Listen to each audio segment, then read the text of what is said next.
I'm Paula Hersey, and welcome to the gallery.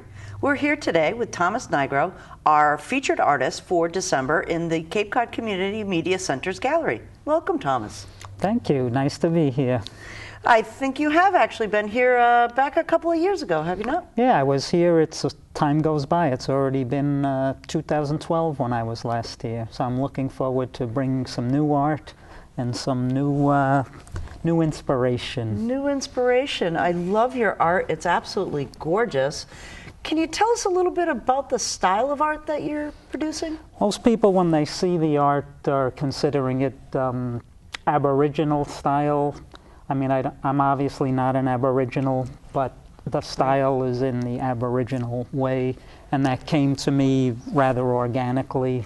I just one day started painting using dots, and this is what I'm doing today. Right. Well, the texture of these paintings, before the show, I actually ran my hand over them, and some of them are a little bit more, for example, behind me, the parrots here has a little heavier texture to it. Yeah, it all depends on the viscosity of the paint I'm using, the thickness. Generally, I like to use thinner paints because it gives me an even texture.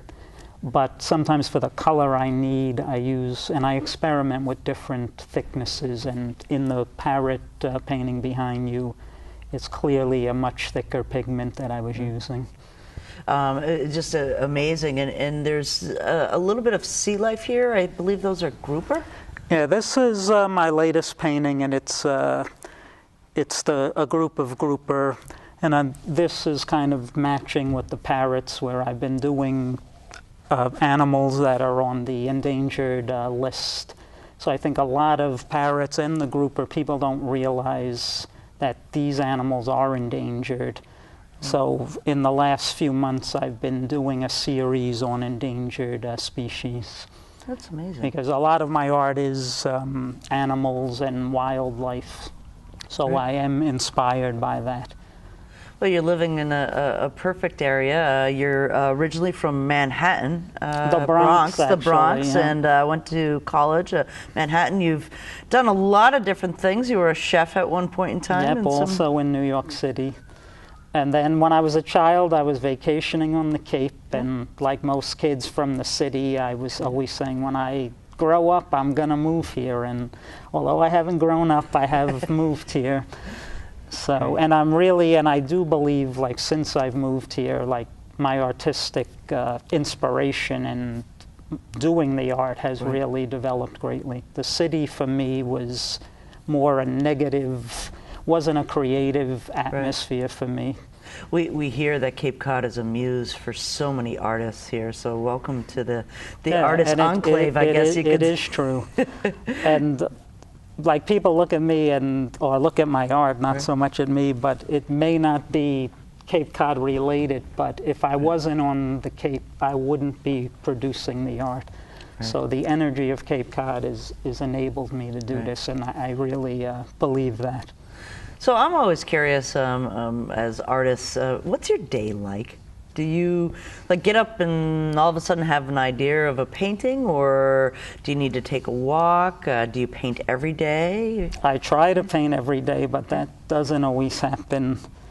But I realize now when I don't paint every day, like, any of these paintings take me a number of weeks to complete. Right. But I'm not painting every day on them, but I find if I start a painting and don't work on it daily, I'm almost like you watch professional sports where, I don't know, Larry Bird had a bad back and he missed 5 games. His first game back, he's not the Larry Bird we know. Right. And you wonder why. But for me, if I don't paint for 5 days, I have to get warmed up again. So I try to paint more consistently. That's right. Do you paint in the morning, afternoon, evening? I paint when the sun is out. That's when all I know. Out, like, sometimes I say, when I get home tonight, I'm going to paint, but I never do. So I have to have natural light. Need the natural light, exactly. And I've also found a lot of my inspiration comes when I'm driving. I get some idea of a new painting, and then I try to develop it in my mind before I start the painting. And now, before you start the painting, is there any line drawing or anything like that, or do you just get a canvas? I mean, what I do, like the painting behind you, the parrots, I had the idea for the parrots. So I drew the outline on a piece of paper of just the two parrots and position them the way I want them. Yeah. And then I'll draw the outline of the main theme in whichever the painting is. And then the rest is just organically done. Now, is that gold paint that is, it seems to be the outline of the a outline lot of your is metallic gold paint, and in this painting I have gold leafing only in the eyes. Okay. I've been using gold leafing just for some highlights in some of my newer paintings. Yeah. Do you know how many paintings you're going to hang here at the Media Center? I figured to have 20 to 25 paintings, and they'll be broken down into kind of two series where I have figures in them, and then some natural wildlife paintings with animal life in it. That's amazing. I love your art, and I'm looking forward to actually walking by this every day. That's one of the actual, I think, bonuses of working here is that whatever artist is, you're right outside my office door, so I get to enjoy the art every day. Tell us a little bit more of your background. You're a sensei? When I was in college, I started studying martial arts. Went to the karate club, and for many years I trained in it, and I got my black belt many years ago. And when I was in college, I started, and by the time I was finished, I was like the president of the club, and I traveled to Europe doing martial art demonstrations and various tournaments and things. And do you still keep up with it today? I only keep up with it mentally now, so it's not the physical part anymore. I'm not training in a dojo here on the Cape or anything like that. But the mental part of it is probably helps your art as well as to there's get you. No doubt, yeah. And part of when I was traveling doing martial arts, I was seeing different art, in Europe, and that got me more thinking about doing art. And I was living in Europe doing martial arts, but I would be in my flat alone, and I started doing some sketching and things to take up my time. That's great. Just another couple of questions that I have for you is when you're looking at your art, people don't always necessarily understand the creative economy here on Cape Cod. Where do you place your art in galleries? Is it hard to get into galleries here, or are you?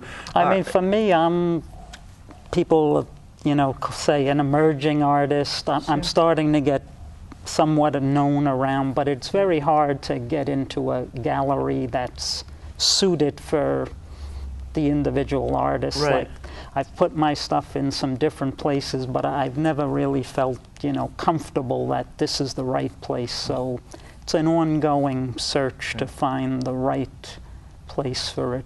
So now I do private showings. The last show I did was at the Cultural Center, and I got a very good response there. And I'm excited to be here because it gives some new eyes to see my art. So I try to do different venues that gets different people to see me. Right. And we were talking about before the show is you're doing some instruction as well. That's been, this year I started working in a home in Centerville called Chip's House. It's a home for adults who've suffered brain injuries, and I've started an art program there. So we're doing painting and things. And it's been really like, for me, it's helped my creativity because I have to be prepared creatively to work with my students there. And it's been, I feel, a good success. Well, good success with them. You said there, when you first started, some folks weren't even holding a paintbrush, and now they are. We really, I think a lot of the residents have really, come to appreciate art. Yeah. And when I first started there, some people, not people there, but some people were asking, oh, you do art therapy? Like, I don't do art therapy. I do art. Right. So to me, you know, you do your art and that's the therapy. We're not trying to do therapy. We're trying to make art. To make art. And yeah. I kind of feel when I went there, like, I don't feel everyone's an artist. People are always telling me, oh, my son or this. I don't think everyone's an artist, but Right. I think now at Chip's House there are some artists there. We're doing art. Like, I don't consider any brushstroke on a paper a piece of art. It has to be art for me, and Yep. I can say that we're doing art there, and that's, you know, what I'm looking to do.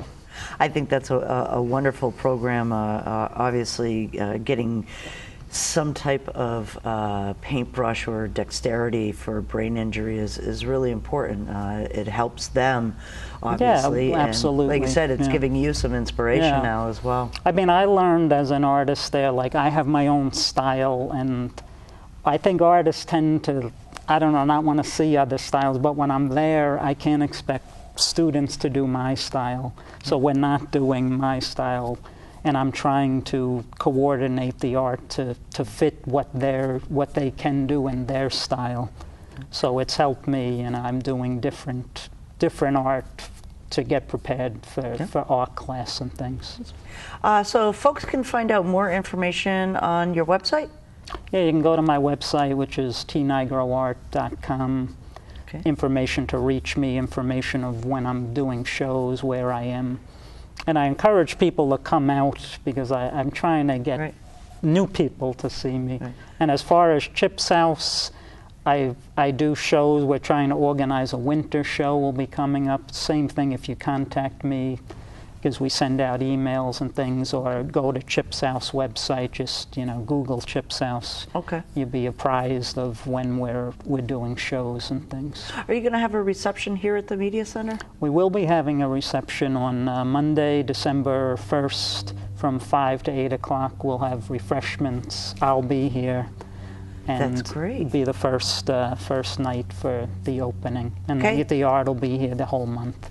So I Fantastic. don't want to hear people saying they can't make it that night. Sorry, if you can't make it December 1st, come any other day Exactly. in the month of December. It's a long month. You It's, might not get 31. to meet me, but you can Right. feel me in my art. But if you do want to meet Thomas, it's going to be December 1st here at the Cape Cod Community Media Center on Shad Hole Road in Dennisport. It was wonderful to talk to you, Thomas. I love your art. Thank I'm enamored with it, actually. I'm sitting and staring at the group and thinking that my parents would love something like that. So want to thank you for coming in, and wish you a successful show Thank here you. at the Media Center. Thanks for joining us on the gallery. I'm your host, Paula Hersey, and December's artist, Thomas Nigro. Thanks.